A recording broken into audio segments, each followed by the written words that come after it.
Welcome to Allies or Enemies. I'm Jess. And I am Sean, and today we are talking about Bug Run, and our copy was provided for review, but the thoughts in this video are all our own. Bug Run is a 2 to 6 player game designed by Crittin, Grégoire, Largey, and Sébastien Pauchon, and it is a competitive dungeon crawler where you are bugs fighting your way through a dungeon trying to defeat the evil birds and other furry creatures. Let's take a look at how to play. You start the game with a player board, a couple of dice, a few victory points, and a bug hero waiting at the dungeon. Each round starts with a trading phase where you can buy and sell weapons and items to gear up for the dungeon ahead, and then you head into that dungeon. On your turn, you can either move to a monster or exploration card to the right of you, or you can take an action on the card that you're on. If you are on a monster card, you attack by rolling dice and comparing your hits plus your weapon damage to their defense, and maybe taking damage in return if you roll bones. If you defeat the monster, you and everyone else on that card get to loot that room by taking turns splitting up the spoils. If you are in an exploration room, you'll have a chance to try to gain treasure in a number of ways, including rolling dice, flipping coins, or sometimes just taking it. As you complete these cards, they will become locked until the only place left to go is the stairs, where everyone gets a final bonus. After doing all of this 4 times, it's time for the final escape. Using the back of the cards from all of the stairs that you climbed through the game, you create a map and use the leftover stuff that you've got, as well as rolling a few more dice to try to leave that dungeon for good. Then you add up points from the level that you escaped to, all the victory points you collected, points from your loot cards, and a few points for leftover coins, and the greatest hero is named. So I think the most interesting part of this game is how it kind of combines that like ratchet system of like Takedo or Parks with a dungeon crawler. Yeah, and with a competitive dungeon crawler where you are all trying to defeat the monsters, but you're trying to do it better than everybody else. So like you say, it is the ratchet system, so you can only move forward, but you can move forward as far as you'd like. And ideally, you want to try and make as many stops as possible to get the most out of each level. And I think that is the other interesting thing here, is that interaction, that you don't necessarily have to fight in order to get stuff, you just have to be there, and that's a big part of this game, is trying to steal loot from other players who are sitting on that thing. They're already fighting it. You can see that they're really strong. Then you just go onto the space next to them, even if you don't have much in the case of weapons, and they've got to share whatever their winnings are with you. Yeah, and they might get more from it, or they'll at least get first choice, but it's great that you get something too. And the nice thing with that as well is if you're having poor luck with dice, you would probably still get rewards as long as you can tough it out. And so there are a few different spaces for when you're fighting those guys, because you might have to use a bow and arrow and you might run out of arrows.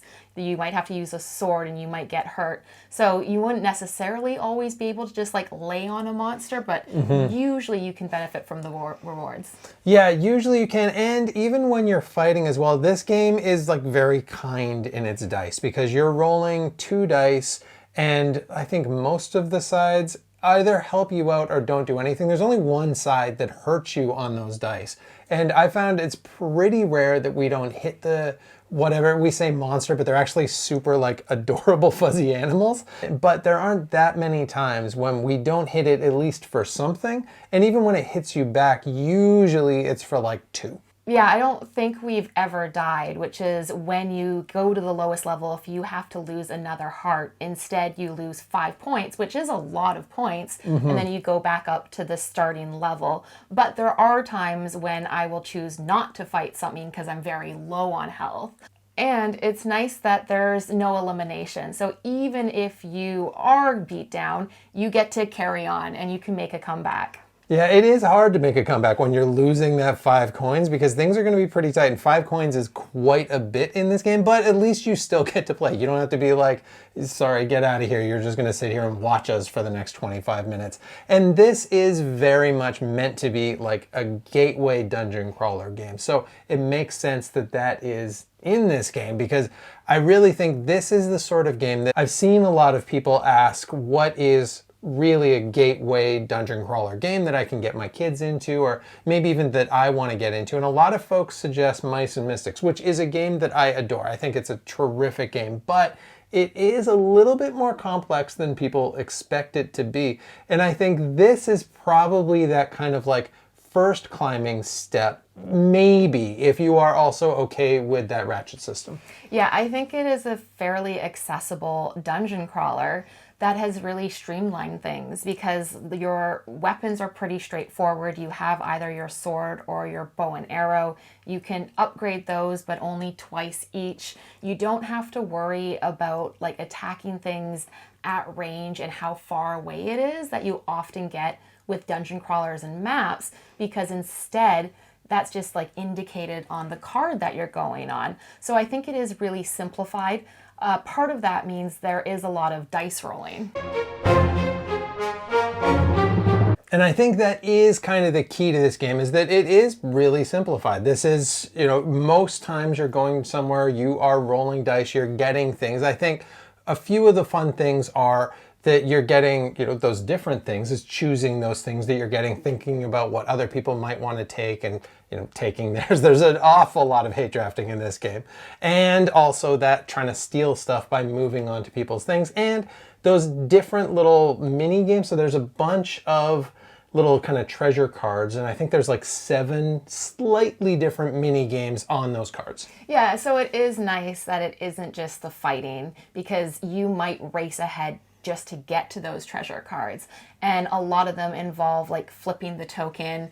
Some of them involve having to flip so many to get the most rewards. And it's just like small variations on that, but it could mean that you can get a lot of rewards from those treasure cards. And I don't love flipping a token. I actually really like flipping a coin, but something about the cardboard tokens, I don't love it, but I do like that it kind of mixes things up a little bit with the dice as well. Also, even though you are getting all this stuff, I still find this game to be fairly tight, because at the beginning of every round there is a market phase where you get a chance to buy weapons and whatnot. But usually we can only buy 1, maybe 2 things, so you're not going to get overloaded with gear, and that gear does also tend to be pretty simple, where you are, maybe getting 1 more hit and a coin, or maybe you're getting a heart, maybe you're getting arrows. There's not too many resources to keep track of here. No, there aren't, but like you say, it is pretty tight, because you're going to want hearts, you're going to want arrows, you're going to want coins, you're going to want points. Although, interestingly, we tend to choose points almost last, because in games we are always like, well, we'll just do better if we have more stuff. It will pay off in the long run. Yeah, I think stuff's more fun. And stuff will turn into points. Hopefully, we're investing in the future. I'm doing like the opposite of how I live the rest of my life. Let's talk a little bit about the components, because I do think that that is one place where this game does kind of shine.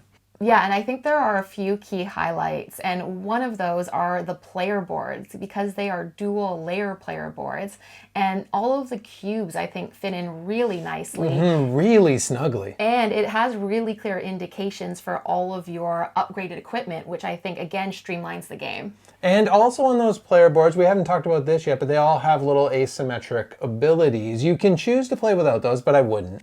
I think definitely use those, because they're not hugely game-breaking, but they just give you a little bit of something to kind of differentiate everything. Also, the characters themselves, they're standees, but they come on these nice wooden bases. It's something I've seen a few games do now, and I like it. Yeah, and I like the art. So this might be a little bit Marmite, because it's called Bug Run. And so all of the characters are different kinds of bugs. I think there's like a couple of cute ones in there, some not as cute ones, but I think the style is charming. And I like the enemies that you're fighting as well. Yeah, I like that the enemies are cuter than the heroes. I find maybe some people like bugs. I don't particularly like bugs, but I do like that the bad guys are like the adorable animals. Although I feel bad beating up on the one hamster that's just trying to play the lute. Yeah, and I like the box as well because it does a good job of storing everything, and it looks really nice with like this like treasure chest component to it. So in terms of player count, this plays from 2 to 6 players. And I think generally it is going to shine a little bit more at those higher player counts because you've got more people, you know, standing on the different things, racing for everything, trying to steal your loot, all that stuff. There are some cards have extra spaces for more players as well, so it kind of evens out that way. But I do think that the way that they've made the 2-player work does work as well. Yeah, I like the 2-player variant because how that works is you both get 2 characters. And then when it's your turn, you can choose which character you want to start with.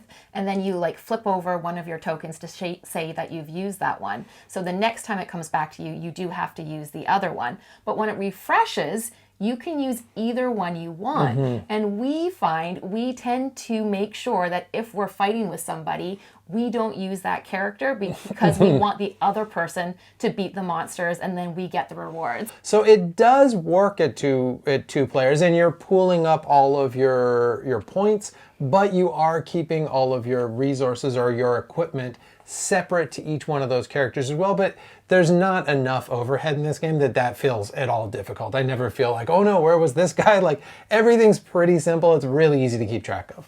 But I do think at more players, you're going to have just more interesting decisions with where you're going, racing for the different spots. And it probably shines best, I would guess, at like the 4-player count. So on to final thoughts, and the first thing I'm going to talk about is actually the final part of the game because we hadn't touched on that yet. And in Bug Run, right at the very end, you have to do this little like escape. So at the end of each round, you're going to flip over the last card that you're landing on, and that's going to be kind of part of this little like escape plan thing you've got to do. And it's just super simple. Each level you've got to spend something. You're spending like 3 arrows, or maybe you're rolling dice and you've got to get 2 hearts or whatever that might be. And really what it is just a kind of a little bit more interesting way to turn resources into points. Instead of just saying 3 arrows is a point, you're moving up this thing, and if you can get to the top, I believe you get 10 points. Yeah, and I think that does motivate you a little bit to plan ahead, especially on that last run through the dungeon, where you might think, oh, I won't use that last arrow because I want to use it for this escape. But you're not getting like huge amount of points, but getting 10 points instead of 0 is definitely worthwhile. So you will consider it as you're making your way through that final leg of the dungeon. And it is like my first time I played it, I thought that this was going to be something bigger. But really, once I kind of got my head around, really, I think this is just a more interesting way to get rid of those leftover resources and to make that last run just mean a little bit more. Then I did come around to it a bit. But I think really the overarching feeling of this game, and I think who this is going to fit for, are folks that want just a really simplified dungeon crawler who at least like that dungeon crawling theme, who want to chuck a lot of dice, and who like that kind of ratchet system that is mixed in with that. Yeah, and I think the ratchet system does make it simplified. It takes out having to account for range and movement, but adds a little bit of an interesting decision of how quickly you want to go through the dungeon.